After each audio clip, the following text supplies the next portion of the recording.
Hello guys, we're going to talk about self-discipline and changes of perspective and changes of mentality today.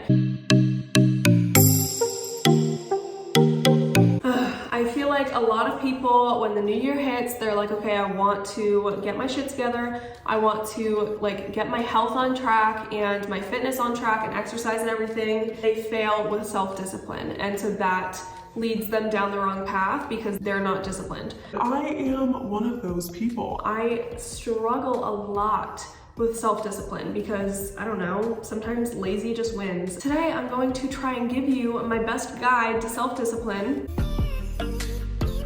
Small changes lead to big results. Cold turkey never works. I'm just gonna put that out there. Add in small changes. For example, I'm drinking lemon water every morning and I'm trying to read a little bit every day. Those are my changes for 2022 so far. And next month I'll add in something else, maybe yoga in the morning.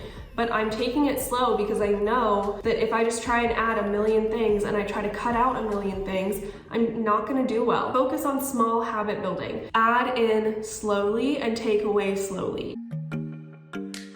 The second thing is ask yourself how bad you want it. A lot of people don't prioritize their health because they don't care to. And that's fine. It's not for everybody. I think everybody should prioritize their health, but at the same time, not everybody cares, and that's totally fine, and it's hard. So you need to want it super bad and prioritize it and have it be at the top of your list in order to be super successful. And this could be something that you really have to work out with yourself. Like if you don't care about your health but you want to, you have to actually sit down and think about it and fix why you don't care. And then once you actually do care enough, then it's gonna be a lot easier to succeed. So number 3 and 4 are pretty similar. It's kind of the same exact thing, but just a little bit different.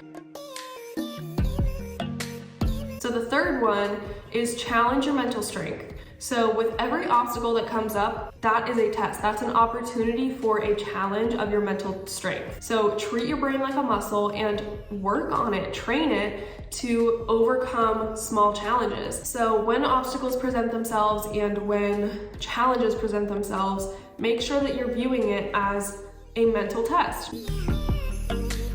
And the fourth one, which is pretty similar to that, create those mental challenges for yourself. And that's gonna be a lot harder to overcome because you came up with them, so you know that it's not very important one way or the other if you do it or not. So this can be drinking only water for a day, or waking up 30 minutes earlier, or doing a very intense exercise.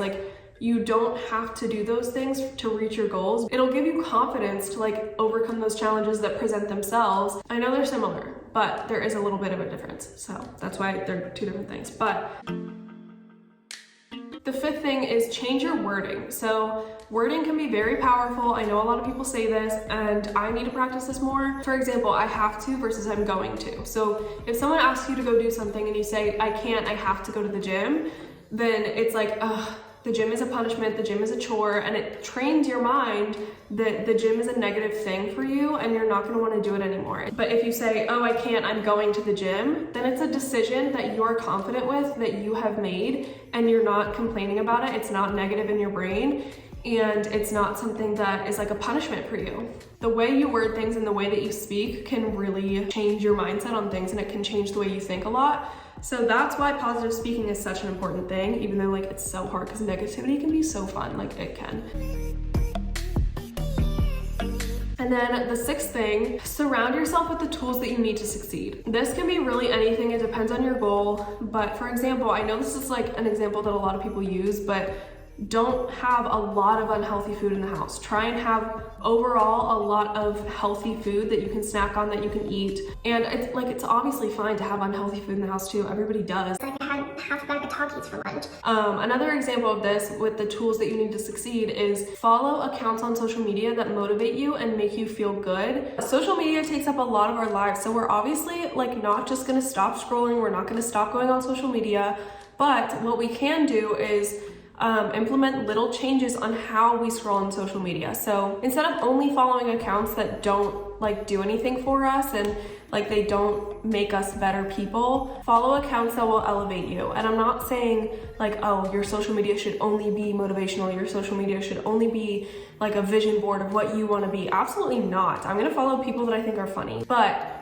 I'm also going to follow people that motivate me. I'm also going to follow people that remind me of my goals. So when I'm scrolling on social media, I can see those posts and be like, oh yeah, like I should stop scrolling on social media and kick in my self-discipline and get done what I need to get done. Again, like I said, it's little additions in your life that make it easier to be disciplined. Yeah, that's number 6, is to just surround yourself with the tools you need to succeed. And then number 7 is very crucial for some people, because a lot of people struggle with this, but it's let go of the past. It does not matter how many times you failed. It does not matter how many times you've quit, because that has nothing to do with you going forward. It'll only hold you back because you're focusing on the wrong thing. You're focusing on the fact that you failed. Everybody fails. It's a part of life. It's normal to fail, and that should be your motivation. Okay, I failed and I'm not gonna do that again. I'm not gonna be there again. But if you just like move your failures to the side and you look at what needs to be looked at, which is the future and your motivation to do better, then you'll do better. I love this saying, but you don't fail unless you give up. Failure does not exist without giving up. Because if you give up, then you failed, like you're done. But if you don't give up, then that's just a bad day. It's just a bad moment. And it's just a hiccup. So that is very crucial for some people, because a lot of people hold on to those failures and they hold on to the past, and then it's very difficult for them to move forward and let go of that. The last tool that I can give you guys is try your best to understand balance. And I want to talk about balance in a different way than a lot of people talk about it these days. Everybody says balance is key, blah, blah, blah. That's true, but only if you understand the true meaning of balance. In the fitness world, I feel like we went from cold turkey, you have to do, like, it's all or nothing, you have to do everything perfectly, like only healthy foods, only exercise, like blah, blah, blah. Then we went to where we are now, which is balance is key, give yourself grace, balance, balance, balance. But I feel like we're starting to slip into balance equals junk. That is very, very, very detrimental to a lot of people's success, because if you don't see the difference between living a balanced lifestyle and eating junk all the time because you want it, it's not gonna be good. In order to be disciplined, you need to understand the meaning of balance. I struggle with this a lot. I'm not gonna pretend that I don't. Having a bag of Takis for lunch is not balanced. Having a healthy lunch and Takis as a snack or part of that lunch is balanced. If you don't fully understand and grasp that idea of healthy and non-healthy living together, then it's very easy to slip back to where you were. So that is my last tip. But overall, discipline, it's hard, I'm not gonna lie. It's very difficult, I'm still working on it. Yeah, anyway, hope that was helpful. Good luck with being disciplined. I hope that it works for you. Okay, bye, good luck.